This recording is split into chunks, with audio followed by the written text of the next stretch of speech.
വേണിച്ചേട്ടനുമായിട്ടുള്ള ബന്ധം വളരെ അടുപ്പത്തിലാകുന്നത് അദ്ദേഹം സിനിമാ രംഗത്ത് പ്രവേശിച്ചതിന് ശേഷമാണ്. പക്ഷെ അതിനു മുമ്പ് തന്നെ അദ്ദേഹത്തിൻ്റെ ശബ്ദം മലയാളികൾക്ക് സുപരിചിതമായി കഴിഞ്ഞിരുന്നു.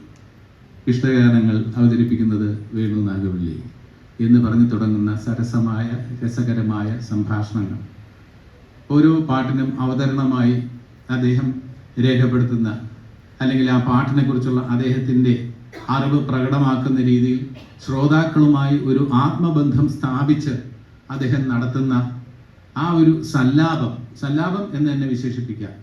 പ്രൗഢഗംഭീരമായ പ്രഭാഷണം എന്നതിനപ്പുറം ഇഷ്ടഗാനങ്ങൾ സരസമായി അവതരിപ്പിക്കുക. അപ്പോൾ ആദ്യമായിട്ടാണ് ആകാശവാണിയിൽ അങ്ങനെ ഒരു തരത്തിലുള്ള ഒരു ചിറ്റ്ചാറ്റിലൂടെ ഇഷ്ടഗാനങ്ങൾ അവതരിപ്പിക്കുന്നത്. അതുവരെ ഇഷ്ടഗാനങ്ങളോ നിങ്ങൾ ആവശ്യപ്പെട്ട ഗാനങ്ങളൊക്കെ അവതരിപ്പിച്ചിരുന്നത് പിന്നെ ഇടുക്കിയിൽ നിന്നും രാമചന്ദ്രൻ, കൊല്ലത്ത് നിന്നും എബ്രഹാം, കോഴിക്കോട്ട് നിന്നും മുഹമ്മദും കുടുംബവും, അങ്ങനെയൊക്കെ പറഞ്ഞ് ഒരു ഫോർമൽ ആയിട്ടുള്ള രീതിയിൽ ആരൊക്കെ ആവശ്യപ്പെട്ടിട്ടുണ്ട് അവരുടെ പേരുകളൊക്കെ വായിക്കുക. അതിനപ്പുറം ഒരു സല്ലാപത്തിൻ്റെ രീതിയിൽ പാട്ടുകൾ അവതരിപ്പിച്ച് തുടങ്ങിയത് വേണുചേട്ടനാണ് എന്നുള്ളത് നമുക്ക് അഭിമാനത്തോടെ അദ്ദേഹത്തെ ഓർക്കാൻ കഴിയുന്ന ഒരു കാര്യമാണ്.